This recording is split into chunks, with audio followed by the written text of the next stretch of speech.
I'm still squinting. I'm always squinting at the reference at this point.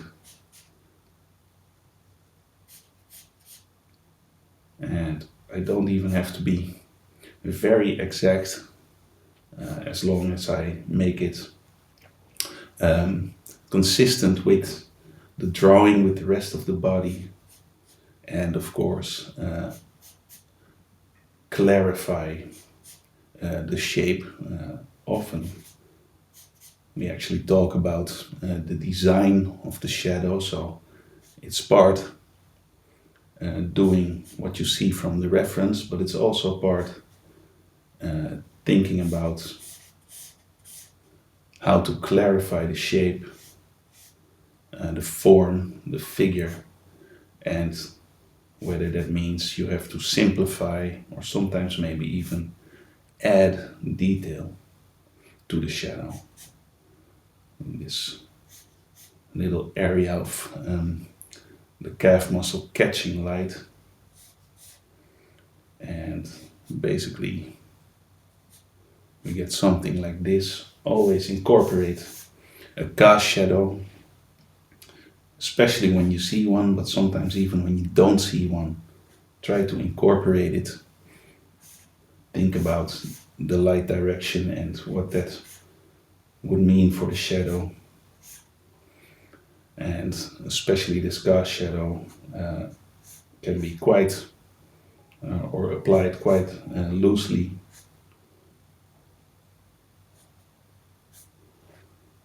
So you see that even though I'm mapping out the shadow, sometimes I might want to revert to clarifying lines.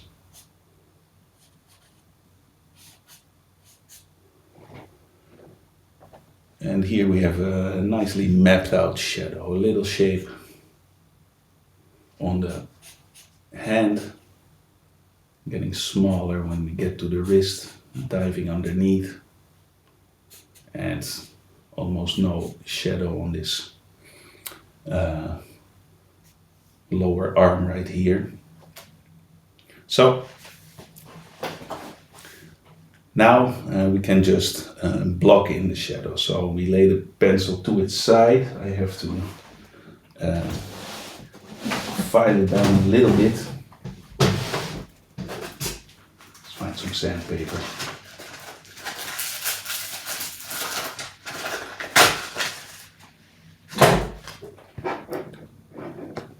So this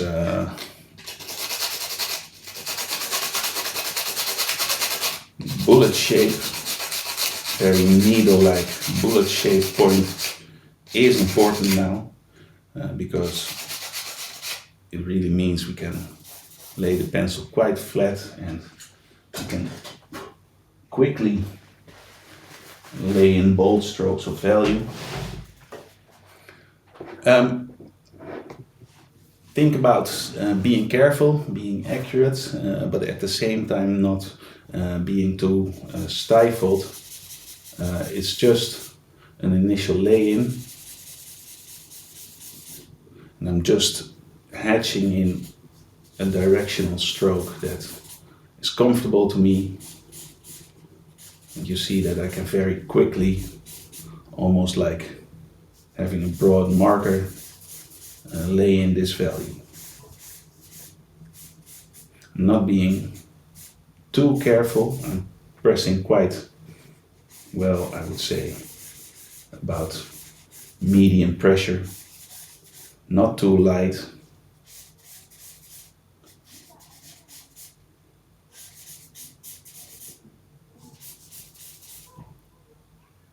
Maybe I also want to incorporate some value in the background where it is contrasting against his lid side. And even for this arm, which is so incredibly gestural, I can still apply some value and already get the gist of things. Don't worry about a bit of smudging here and there, it doesn't matter.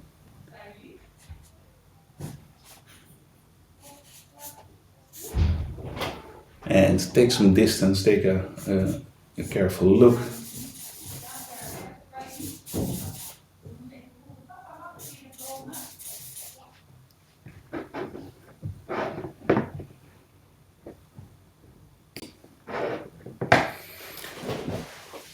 So the basic statement is there. It's very simple. It's even crude, but we have a clear division of light and dark.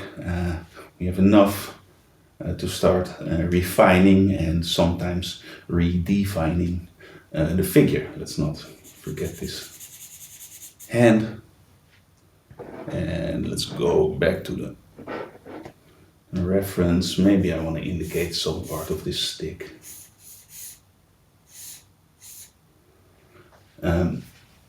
So we can start thinking about halftones, and where needed we can soften edges.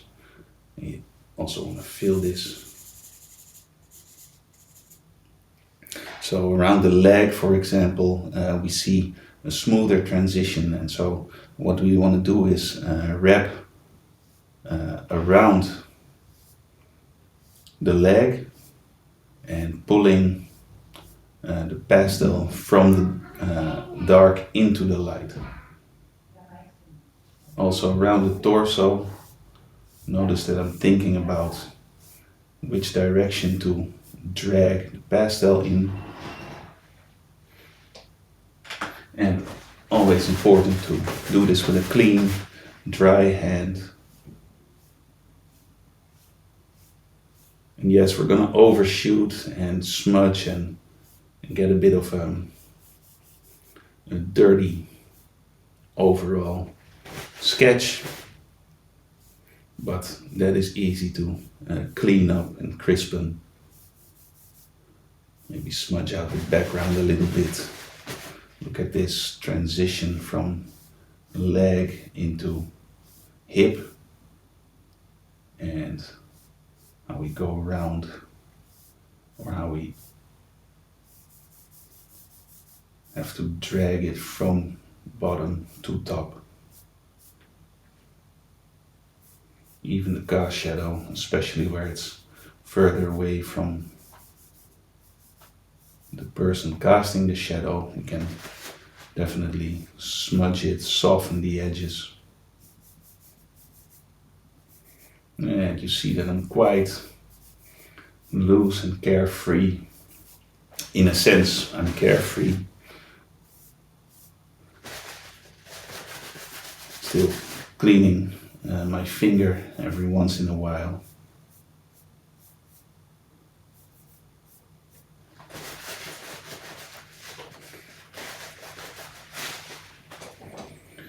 So every step is relatively quickly done, and now we can refine. And this is actually about the first time I would use my eraser wherever I have the lightest light, and it's now covered maybe with a little bit of smudging or pastel, or even some wrong, quote unquote, sketchy lines. I can start lifting out the white of the paper, and we see very clearly where that is, the top part of the torso around the rib